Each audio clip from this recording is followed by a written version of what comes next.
জুলাই সনদের প্রতিটি দফা বাস্তবায়ন করব ডিসি সম্মেলনে প্রধানমন্ত্রী। সুশাসনই হবে সরকারের মূল ভিত্তি।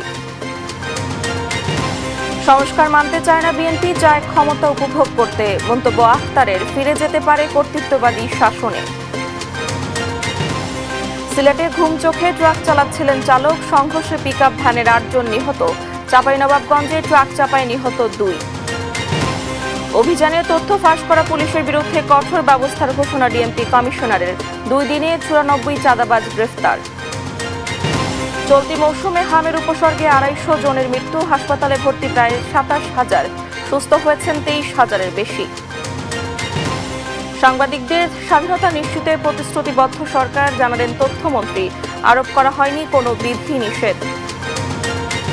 এবং অতিবৃষ্টিতে হাওরে বেড়েই চলেছে পানি, বাড়ছে ক্ষতির পরিমাণ। দিশেহারা কৃষক, সরকারি বোরো ধান সংগ্রহ শুরু। এই অবস্থায় পড়তে না চাইলে ব্যবহার করুন রেইনবো ড্যাম প্রোটেক্টর। ইলাস্টোমের ইমালশন থাকায় দেয়াল থাকে damp proof rainbow paints, colour of joy. আমন্ত্রণ সংবাদ দুপুরে, দেখছিলেন সুপারবোর্ড সংবাদ শিরোনাম। আপনাদের সঙ্গে আছি আমি ডানা ইসলাম। এবারে পুরো খবর। জুলাই সনদের প্রতিটি দফা পর্যায়ক্রমে বাস্তবায়ন করা হবে বলেও আবারও জানালেন প্রধানমন্ত্রী তারেক রহমান। সুশাসনকে সরকার পরিচালনার মূল ভিত্তি করার প্রত্যয় জানিয়ে তিনি বলেন, দুর্নীতির সঙ্গে কোনো আপোষ করা হবে না। জেলা প্রশাসক সম্মেলন উদ্বোধন অনুষ্ঠানে এসব কথা বলেন সরকার প্রধান। এ সময় বাজারে মোবাইল কোর্ট পরিচালনা, সাম্প্রদায়িক সম্প্রীতি রক্ষা, বাল্যবিবাহ বন্ধ ও নারী নির্যাতন রোধে মাঠ প্রশাসনকে আরও তৎপর হওয়ার নির্দেশ দেন প্রধানমন্ত্রী। বরাবরের মতো রোববার সকালে ডিসি সম্মেলনে অংশ নিতে সচিবালয়ে নিজ কার্যালয় থেকে পায়ে হেঁটে ওসমানী মিলনায়তনে যান প্রধানমন্ত্রী তারেক রহমান। প্রথমবারের মতো ডিসি সম্মেলন উদ্বোধন করেন তারেক রহমান। বক্তব্যের শুরুতে তিনি স্মরণ করিয়ে দেন জাতীয় নির্বাচনে ডিসিদের ভূমিকা নিয়ে। তারেক রহমান বলেন, জনগণের স্বতঃস্ফূর্ত অংশগ্রহণ থাকলে সুষ্ঠু নির্বাচন সম্ভব, তা প্রমাণ হয়ে গেছে। জনপ্রশাসন যদি সঠিকভাবে কাজ করে তাহলে অবশ্যই জনগণের রায় যে প্রতিফলিত হয় সেটি আপনারা প্রমাণ করেছেন ১২ তারিখের নির্বাচনে। এ সময় মাঠ প্রশাসনের দুর্নীতির পেছনে অনৈতিক পদোন্নতি ও পছন্দের স্থানে পোস্টিংকে চিহ্নিত করেন প্রধানমন্ত্রী তারেক রহমান। সবসময় নিজেদের পছন্দের পদে পদায়ন কিংবা পোস্টিং পাওয়ার মানসিকতাই কিন্তু জনপ্রশাসনকে হয়তোবা দুর্নীতি পরায়ণ এবং অপেশাদার করে তোলার অন্যতম একটি কারণ। আপনাদের প্রতি আমার বিশেষ আহ্বান থাকবে, জনপ্রশাসনের প্রতিটি পদকে গুরুত্বপূর্ণ এবং অনিবার্য ভাবুন। দেশের যে কোনো স্থানেই যে কোনো সময় জনপ্রশাসনের যে কোনো পদে দায়িত্ব পালনের জন্য নিজেদেরকে দয়া করে মানসিকভাবে প্রস্তুত করে রাখুন। একটি সরকার যেরকম চিরস্থায়ী নয়, জনপ্রশাসনের কোনো পদ কারো জন্য চিরস্থায়ী নয়। মধ্যপ্রাচ্যের যুদ্ধ পরিস্থিতিকে সরকারের জন্য বড় চ্যালেঞ্জ জানিয়ে প্রধানমন্ত্রী বলেন, জনগণের ভোগান্তি না বাড়িয়ে পরিস্থিতি মোকাবেলা করতে হবে। ফ্যাসিবাদী শাসন আমলে দুর্নীতি, লুটপাট রাষ্ট্র এবং জনগণকে ঋণগ্রস্ত করে ফেলেছিল। সেই শাসন আমল ৩০ লক্ষ কোটি টাকা ঋণের বোঝা নিয়েই বর্তমান সরকার যাত্রা শুরু করেছে। আমরা দেখেছি বিগত সরকারের সময় দেশকে একটা আমদানি নির্ভর রাষ্ট্রে পরিণত করে ফেলা হয়েছিল। বিভিন্ন স্ট্যাটিস্টিক্স যেটা বলে, দেশে দারিদ্র্য বেড়েছে, দেশে বেকারত্ব বেড়েছে, নতুন কর্মসংস্থান হয় নাই বললেই চলে। এছাড়া সরকারি প্রকল্প বাস্তবায়নে ব্যয় কমানো, বাজার মনিটরিং, বিদ্যুতের অপচয় রোধে মার্কেট পরিদর্শন সহ কৃষকদের গুরুত্ব দেওয়ার নির্দেশ দিয়েছেন প্রধানমন্ত্রী।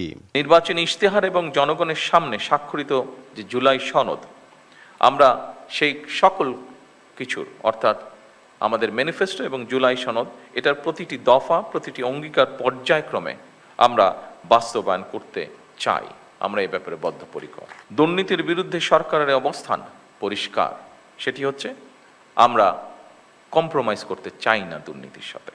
সন্ধ্যা ৭টার পরে আমরা চাইছি যে বিভিন্ন মার্কেট প্লেসগুলোতে যাতে বিদ্যুৎ ব্যবহার না হয়, এ ব্যাপারেও আপনাদেরকে একটু খেয়াল রাখা প্রয়োজন, খেয়াল রাখতে হবে। জাতীয় ঐক্যকে সব থেকে বড় শক্তি উল্লেখ করে প্রধানমন্ত্রী তারেক রহমান সবাইকে দেশের স্বার্থে কাজ করার আহ্বান জানান। ফররুখ বাবু, দেশ টিভি, ঢাকা।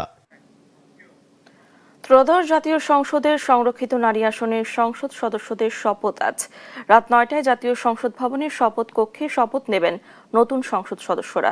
এর আগে গেল 30 এপ্রিল বিনা প্রতিদ্বন্দ্বিতায় নির্বাচিত 49 জন সংসদ সদস্যের নাম গ্যাজেট আকারে প্রকাশ করে নির্বাচন কমিশন। ক্ষমতাসীন দল বিএনপি জোট থেকে 36 জন নির্বাচিত হয়েছেন। পাশাপাশি বিরোধী দলীয় জোট থেকে 12 জন এবং স্বতন্ত্র জোট থেকে 1 জন নির্বাচিত হয়েছেন। এদিকে এনসিপি নেত্রী নুসরাত তাবাসসুম জ্যোতির মনোনয়নপত্র বৈধ ঘোষণা করেছে ইসি।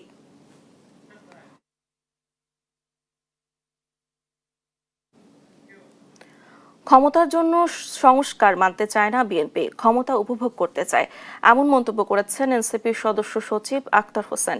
সকালে রাজধানীতে দলটির জাতীয় কনভেনশনে এ মন্তব্য করেন তিনি। আলোচকরা বলেন, সংস্কার বাস্তবায়ন না হলে কার্যক্রম নিষিদ্ধ আওয়ামী লীগের শাসনের পথেই ফিরে যাবে দেশ।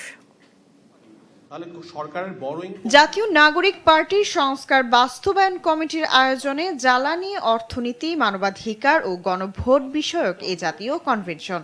এই জনপথের যে লোকজন মানে আমরা রোববার সকালে রাজধানীর কাকরাইলে ডিপ্লোমা ইঞ্জিনিয়ার্স ইনস্টিটিউটের মুক্তিযোদ্ধা হলে শুরু হওয়া উদ্বোধনী সেশনে আলোচনার কেন্দ্রবিন্দু হয়ে ওঠে বর্তমান রাজনৈতিক সংকট বিষয়গুলোতে। এনসিপি নেতারা বলেন, শুধু জুলাই জাতীয় সনদ নয়, বিএনপির দলীয় ইশতেহারে দেয়া সংস্কারের প্রতিশ্রুতি বাস্তবায়ন নিয়েও সন্দেহ রয়েছে। দলের সদস্য সচিব আখতার হোসেন বলেন, ক্ষমতার জন্য সংস্কার মানতে চায় না বিএনপি, ক্ষমতা উপভোগ করতে চায়। কর প্রদানের দুর্নীতি রোধ এবং স্বচ্ছতা নিশ্চিত করতে অটোমেশনের কোনো বিকল্প নেই বলেও জানান তারা। ট্যাক্স ফাইল জমা দেওয়ার ক্ষেত্রে যে ধরনের জটিলতা, এই জটিলতা যদি আমরা অটোমেশন করে দিতে পারি, পেপারলেস করে দিতে পারি, অথবা এনআইডি কার্ডের সাথে যদি আমরা ইন্টিগ্রেটেড করে দিতে পারি, তাহলে এক কার্ডে অল সার্ভিস হচ্ছে আমাদের হয়ে যায়। নির্বাচনের মধ্য দিয়ে নির্বাচিত প্রতিনিধিত্বের উপরে যে দায়িত্ব অর্পিত হয়, সেটাকে ক্ষমতার দৃষ্টিতে দেখার যে মানসিকতা, সেখান থেকে তারা এখনো বের হয়ে আসতে পারেননি। নির্বাচনের আগে সেই সংস্কারগুলো আর বিএনপি করবে না, যতই তারা বলুক অক্ষরে অক্ষরে বাস্তবায়ন করবে, কিন্তু আমাদের কাছে এটা পরিষ্কার যে তারা এটা করবে না। এভাবে সরকার যে পথে যাচ্ছে, আমার মনে হচ্ছে সরকার নিজেই বেশি দিন থাকতে চাচ্ছে না, যেও মানুষদেরকে ক্ষুব্ধ করে তুলছে। আলোচকরা বলেন, সংস্কার বাস্তবায়ন না হলে পতিত আওয়ামী লীগ সরকারের পথেই ফিরে যাবে দেশ। বলেন, মানুষ গণভোটের কিছুই বোঝে না বলে ভোটারদের ছোট করে নিজেদের আভিজাত্য প্রকাশ করছে বিএনপি। এই সমস্ত সংস্কার এবং জুলাই সনদ, গণভোট, এগুলি এই বিএনপির মানতে হবে। না মানলে পরে কিন্তু আমরা আবার ঠিক হাসিনার যে সরকার ছিল সেই সরকারের দিকেই আমরা ফিরে যাব। কথাও যদি বলি, আমি দেখবেন যে নামাজ পড়ে হিয়ে করে এসে বলবো যে আপনি এনভেলপটা ওই ধরে রেখেন, কারণ এটা ঘুষের টাকা দেখে আমি ধরতে পারবো না, আমার অজু আছে। অভিযোগ করেন, অতীতেও বিএনপি তার দেয়া অঙ্গীকার রক্ষা করেনি। নতুন রাজনৈতিক বন্দোবস্ত ভেস্তে দেওয়ার পরিকল্পনা করেছে দলটি। অনেকগুলো সমস্যা আছে, এত স্বল্প। শায়লা খান, দেশ টিভি, ঢাকা।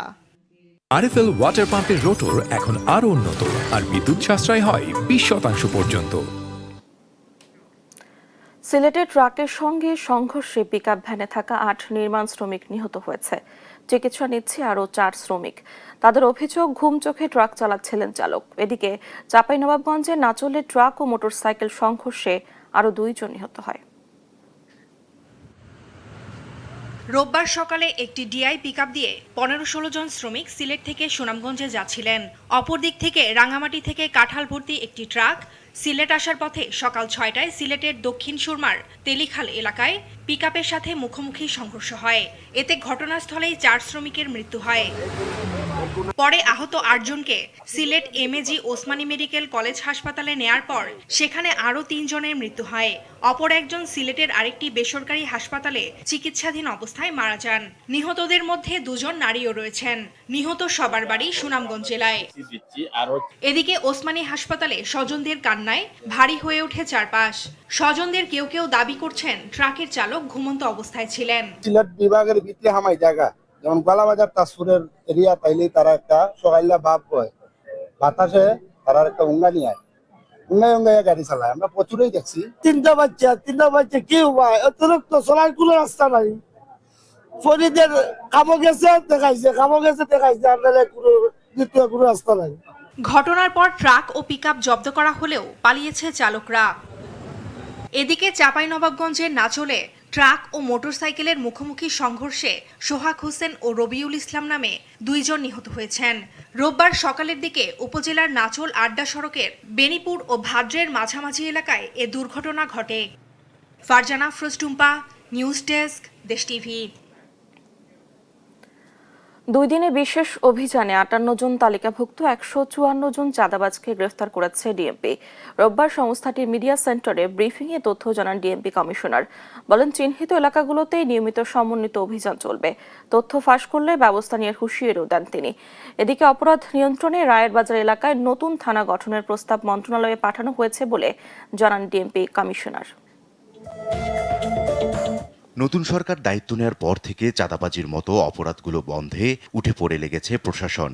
তাই রাজধানীতে মাদক, অস্ত্রধারী সন্ত্রাসী, অনলাইন জুয়া, চাঁদাবাজদের দৌরাত্ম্য বন্ধে সাঁড়াশি অভিযান শুরু করেছে পুলিশ। রোববার মিডিয়া সেন্টারে গণমাধ্যম কর্মীদের সঙ্গে কথা বলেন ডিএমপি কমিশনার। বলেন, চলতি মাস থেকে শুরু হয়েছে বিশেষ এই অভিযান, যেখানে প্রথম 2 দিনে গ্রেপ্তার করা হয়েছে তালিকাভুক্ত সহ 150-র বেশি চাঁদাবাজ। গত 48 ঘন্টায় আমাদের উল্লেখযোগ্য বেশ কিছু গুরুত্বপূর্ণ সাফল্য অর্জিত হয়েছে।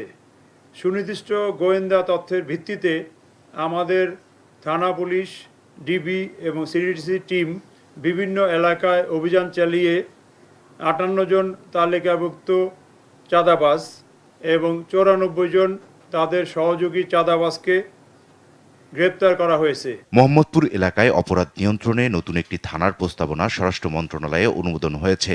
এছাড়াও সন্ত্রাসী ও চাঁদাবাজদের তালিকা নিয়মিত হালনাগাদ করা হচ্ছে বলেও জানান তিনি। তালিকা আমাদের নিয়মিত হালনাগাদ হচ্ছে। আমাদের সার্টেন সংখ্যা আছে। আমরা এই তালিকা আমাদের বিভিন্ন গোয়েন্দা সংস্থা সহ আমাদেরও ডিএমপিরও 3টা সোর্স থেকে তালিকা সংগ্রহ করা হয়েছে। অন্যান্য গোয়েন্দা সংস্থার সাথে তালিকা টালি করে সার্টেন সংখ্যার তালিকা আছে। এছাড়া হকারদের জন্য সিটি কর্পোরেশনের নির্ধারিত জায়গা থেকে চাঁদাবাজির সুযোগ থাকবে না বলেও আশা করেন মহানগর পুলিশ প্রধান। থেকে চাঁদাবাজি করার সুযোগ নেই, তারাও চাঁদা দিবে না, তাদেরকে এমনভাবে বলা। ইকবাল অনিক, দেশ টিভি, ঢাকা। হামির উপসর্গ নিয়ে গেল 15 মার্চ থেকে দেশে এ পর্যন্ত প্রায় 250 জনের মৃত্যু হয়েছে। এ সময় সারা দেশে নিশ্চিত হামি 49 শিশু মারা যায়। সেই সঙ্গে হামির উপসর্গ নিয়ে হাসপাতালে ভর্তি হয় 26,911 জন, যাদের মধ্যে সুস্থ হয়ে হাসপাতালে ছেড়েছে 23,225 জন। হাসপাতাল কর্তৃপক্ষ বলছে, শিশুদের পাশাপাশি প্রাপ্তবয়স্কদেরও আক্রান্তের হার বাড়ছে। 10 মাস বয়সী মাইমুনা আলম ছটপট করছে হাসপাতালের বেডে, কখনো বিছানায়, কখনো মায়ের কোলে। সন্তানের এমন আহাজারিতে অসহায় মা। 3 দিন জ্বর থাকার পরে মঙ্গলবারে আমরা হসপিটাল নিয়ে গেছি, তখন ওর মুখে গামাচির মতো লাল লাল র্যাশের মতো দেখাচ্ছে। 9.5 মাস বয়সী সিনথিয়া ইসলাম সন্তানের হামের উপসর্গ দেখে স্বজনরা নোয়াখালী থেকে নিয়ে আসে ঢাকায়। রাজধানীর বিভিন্ন হাসপাতাল ঘুরে আসেন নোয়াখালীর ডিএনসিসি হাসপাতালে। জানান, বিভিন্ন হাসপাতালের অতিরিক্ত খরচ আর ভোগান্তির কথা। 23 ঘন্টায় আমাদের বিল আসছে 47,770 টাকা আসছে শুধু ওনাদের বিল। এরপরে আসছে মেডিসিন খরচ আর টেস্ট বাবদে আমাদের প্রায় 16,000 টাকা ওগুলো ক্যাশ গেছে। কি করবো, আমরা তো ব্যয়বহুল খরচ করার মতো ক্ষমতা নাই। শেষে এই জায়গার ঠিকানাটা যে কোনো একটা বাইরের মাধ্যমে পাইছি আমরা। শুধু মাইমুনা আর সিনথিয়া নয়, দেশের বিভিন্ন এলাকা থেকে হামের উপসর্গ নিয়ে রাজধানীর বিভিন্ন হাসপাতালে দিন পার করছেন রোগীর স্বজনরা। জ্বর ছিল, জ্বর হওয়ার পরে আস্তে আস্তে পাতলা পায়খানা, বমি, তারপরে ডাক্তার বলছে যে জ্বর যদি কমে আর ওর মুখে তো র্যাশ নাই, হাম নাই, এর জন্য বলছে যে আজকে আবার বলছে যে কলেরা হাসপাতালে যাই। তো আমরা ফরিদপুরে ছিলাম ভর্তি, এখানে তো এখানে ডাক্তাররা ভালোই করতে পারতেছিল না, পরে আমরা এখানে আসি। আমি বংশীগঞ্জ থেকে এসেছি, কারণ আমার হামের প্রতিরোধটা দেখা দিয়েছিল এই জন্য। হাসপাতাল কর্তৃপক্ষ বলছে, যারা উপসর্গ নিয়ে হাসপাতালে ভর্তি হয়েছে তাদের অনেকেই আগেই আক্রান্ত হয়েছে। শিশুদের পাশাপাশি তরুণদের আক্রান্তের পরিমাণ বাড়ায় শঙ্কিত তারা। একটা টিকা দেওয়ার পরে তার পুরোপুরি এফেক্টিভ হতে আমাদের 3 সপ্তাহের মতো সময় লাগে। তাহলে টিকা দিতে দেওয়া হয়েছে 20 তারিখ থেকে, তো 7-10 দিন তো হয়ে গেছে, তাহলে আরো 2 সপ্তাহের মতো লাগার কথা। এটাই হিসাব অনুযায়ী এটাই আসে। গেল 24 ঘন্টায় হাম উপসর্গ নিয়ে ডিএনসিসি হাসপাতালে 2 জনের মৃত্যু হয়েছে, যার মধ্যে একজন 5 মাস বয়সী শিশু, আরেকজনের বয়স 30 বছর। ইউসুফ ভুঁইয়া, দেশ টিভি, ঢাকা।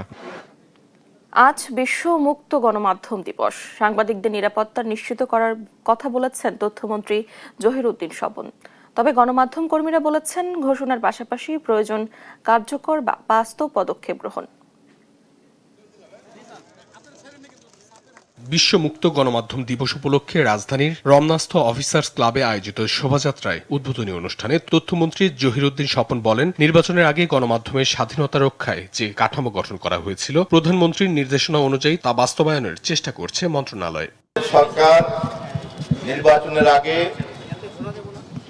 গণমাধ্যমের স্বাধীনতা এবং দায়িত্বশীলতার যে কাঠামো তৈরি করার প্রতিশ্রুতি দিয়েছিল, আমরা আমাদের সেই কাজে তথ্য মন্ত্রণালয়ের পক্ষ থেকে সমস্ত পদক্ষেপ গ্রহণ করেছি। তথ্যমন্ত্রী আরো বলেন, দায়িত্বশীল ও স্বাধীন সাংবাদিকতা দেশের শান্তি, স্থিতিশীলতা এবং উন্নয়নের পথকে সুগম করে। চিন্তায়, চেতনা এবং মননে আমরা গণমাধ্যমের দায়িত্বশীল স্বাধীনতাকে যে মেন করি, এটাকে যে আমরা বাস্তবায়ন করতে চাই, সেই বার্তাও আমরা দিতে চাই এই প্রেস ফ্রিডম ডে উদযাপন করার উপলক্ষে। এদিকে দিবসটি উপলক্ষে তথ্য ভবন মিলনায়তনে আলোচনা সভার আয়োজন করা হয়। এতে অংশ নিয়ে প্রবীণ সাংবাদিকরা অভিযোগ করেন, বিগত দিনে সাংবাদিকতার নামে অপসাংবাদিকতা দেখেছেন দেশের মানুষ। অনেক সাংবাদিকের উপর অত্যাচার হয়েছে, অনেক গণমাধ্যমের উপর হয়েছে। সো আমরা এখন একটা নতুন সময় এসেছি এবং এই যে মুক্ত গণমাধ্যম, যেখানে এই সরকার বিশ্বাস করে এবং আমরাও বিশ্বাস করি এবং আশা করি আগামীতে গণমাধ্যম তার সম্পূর্ণভাবে স্বাধীনতা নিয়ে বিকশিত হতে পারবে। এদিকে অপসাংবাদিকতা রোধে তাদের নিবন্ধনের আলাপ আলোচনা হচ্ছিল যে পেশা আসা এত সহজ যে কেউ আসতে পারে। গণমাধ্যমের স্বাধীনতা কেবল কথাই নয়, বাস্তবেও নিশ্চিত করতে হবে, এমনটাই প্রত্যাশা সচেতন মহলের। 400 থেকে 500 পত্রিকা বের হয় একটা প্রেস থেকে, শুধু পত্রিকার নাম। টিভি, ঢাকা। অতিবৃষ্টি ও উজানের ঢলে হাওড় অঞ্চলে পানি বেড়ে নতুন করে অনেক জমির ধান তলিয়েছে। ধান কাটা শ্রমিক না পেয়ে কৃষকরা নিজেরাই তলিয়ে যাওয়া ধান সংগ্রহের চেষ্টা করছেন। তবে ভয় রয়েছে ভারী বর্ষণ ও বজ্রপাতের। এদিকে রোববার বিকেলে হাওড় অঞ্চলে সরকারিভাবে ধান সংগ্রহ কার্যক্রম উদ্বোধন হবে। সুনামগঞ্জের হাওরে বাড়ছে পানি। কৃষি বিভাগের তথ্য মতে অতিবৃষ্টি ও উজানের ঢলে প্রায় 18,000 হেক্টর জমির ধান ক্ষতিগ্রস্ত হয়েছে। এর আগে জলাবদ্ধতায় আরও 2,000 হেক্টর জমির ধান নষ্ট হয়। সব মিলিয়ে আর্থিক ক্ষতির পরিমাণ প্রায় 500 কোটি টাকা। তবে হাওরে কাজ করা বিভিন্ন সংগঠন বলছে, ক্ষতির পরিমাণ সরকারি হিসেবের চেয়েও অনেক বেশি। প্রায় 47,000 হেক্টর জমির ধান কাটা হয়নি, যার বেশিরভাগই পানির নিচে। নেত্রকোনায় তলিয়ে গেছে 18,478 হেক্টর বড় জমির ধান। এর মধ্যে শুধু হাওড় অঞ্চলে 11,522 হেক্টর জমি তলিয়েছে। ক্ষতিগ্রস্ত কৃষকদের সংখ্যা 60,000-এরও বেশি। এদিকে বিপদসীমার ওপর দিয়ে বইছে জেলার উবদাখালী নদীসহ কংস ও ধনু নদের পানি। শ্রমিক না পেয়ে নিজেরাই তলিয়ে যাওয়া পাকা ও আধা পাকা ধান কাটছেন অনেকে। তবে থেমে থেমে ভারী বর্ষণ ও বজ্রপাতের কারণে হাওরে নামতেও ভয় পাচ্ছেন তারা। রোদ না থাকায় ধান মাড়াই ও সংরক্ষণ নিয়ে চরম বিপাকে কৃষক। কিশোরগঞ্জে হাওড় অঞ্চলের বিভিন্ন পয়েন্ট দিয়ে ঢুকছে পানি। নতুন করে তলিয়েছে আরও 2,000 হেক্টর বোরো ধান। এখন পর্যন্ত ক্ষতির মুখে 9,045 হেক্টর জমির ধান। ক্ষতিগ্রস্ত প্রায় 31,000 কৃষক। সবচেয়ে বেশি ক্ষতি হয়েছে ইটনা উপজেলার হাওড় অঞ্চলে। সেখানে প্রায় 3,500 হেক্টর জমির ধান পানির নিচে রয়েছে। আমরা তোমরা লইয়া 1,35,000 টাকা করতা, কুলতা কিনে মনে 15,000 টাকার দাম কুলতা। পরে কলা টানছি, কাটতাম পারি না, লইতাম পারি না, এটা কলাতে নষ্ট হইতেছে, গজব হইতেছে। প্রতিদিনই বৃষ্টি হচ্ছে, যার ফলে নদীর পানিও বৃদ্ধি পাচ্ছে। আবহাওয়া এইভাবে থাকলে সামনে নিমজ্জিত জমির পরিমাণ আরো বাড়তে পারে। নিমজ্জিত ফসলের জমির জরিপ করছি এবং ক্ষতিগ্রস্ত কৃষকদের তথ্য আমরা সংগ্রহ করছি। আমরা যথাযথ প্রক্রিয়া তালিকা সম্পন্ন করে ঊর্ধ্বতন কর্তৃপক্ষ বরাবর প্রেরণ করব। রোববার বিকেলে হাওড় অঞ্চলে সরকারিভাবে ধান সংগ্রহ কার্যক্রম উদ্বোধন হওয়ার কথা রয়েছে। ফারজানা আফরোজ টুম্পা, নিউজ ডেস্ক, দেশ টিভি। হাওড় অঞ্চলে বন্যায় ক্ষতিগ্রস্ত কৃষকদের বিশেষ কার্ডের মাধ্যমে খাদ্য ও আর্থিক সহায়তা দেওয়ার কথা জানিয়েছেন দুর্যোগ ব্যবস্থাপনা ও ত্রাণ মন্ত্রী আসাদুল হাবিব দুলু। রোববার সকালে লালমনিরহাটের বড় বাড়িতে এক অনুষ্ঠানে কথা জানান তিনি। বিশেষ করে কিশোরগঞ্জ, নেত্রকোনা, সুনামগঞ্জ, হবিগঞ্জ এবং সিলেটের বিস্তীর্ণ অঞ্চল এবং ব্রাহ্মণবাড়িয়ার একটি অংশ পানিতে ডুবে গেছে। আমরা ইতিমধ্যে ক্ষতিগ্রস্ত কৃষকদের তালিকা প্রস্তুত করেছি। তাদেরকে আমরা 3 মাসের জন্য একটা কার্ড প্রদান করব, প্রতি মাসে তারা আমাদের মন্ত্রণালয় থেকে সেই সহায়তাটা পাবে। হাওড়ে অকাল বন্যায় ক্ষতিগ্রস্ত কৃষকদের বছরব্যাপী আর্থিক সহায়তা নিশ্চিত সহ 15টি দাবি জানিয়েছে বাংলাদেশ পরিবেশ আন্দোলন এবং পরিবেশ ও হাওর উন্নয়ন সংস্থা। সকালে জাতীয় প্রেস ক্লাবে আয়োজিত এক সংবাদ সম্মেলনে এসব দাবি জানান বক্তারা। তারা আরও বলেন, হাওরের সমস্যাকে শুধু প্রাকৃতিক দুর্যোগ হিসেবে দেখার অবকাশ নেই। পরবর্তী ফসল না ওঠা পর্যন্ত প্রত্যেক ক্ষতিগ্রস্ত পরিবারকে 30 কেজি চাল ও 1000 টাকা আর্থিক সহায়তা প্রদান সহ 15টি দাবি তোলেন বক্তারা। এবং সাধারণ মানুষ, যারা ভূমিহীন সাধারণ মানুষ, দরিদ্র মানুষ, জেলে, তারা ক্ষতিগ্রস্ত হয়, তাদের কথা কেউ মনে রাখে না। এদের ব্যাপারে কি করা হচ্ছে সেটা আমরা জানতে চাই। অনেকগুলো অধিদপ্তর আছে, হাওর উন্নয়ন বোর্ড আছে, কোটি কোটি টাকা খরচ করা হয়, শত শত কোটি কোটি টাকা খরচ করা হয়, কোথায় যায় সেই টাকা? এবার আইডিএলসি বাণিজ্য বার্তা।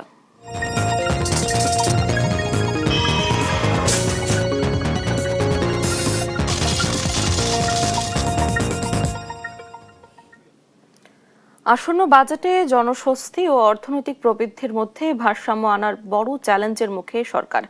জীবনযাত্রার চাহিদা মেটানোর দাবি ও বাজার পরিস্থিতি মোকাবেলায় সরকারকে দেখে শুনে ব্যবস্থা নেওয়ার পরামর্শ দিয়েছেন অর্থনীতিবিদরা। আলভি রায়হানের রিপোর্ট।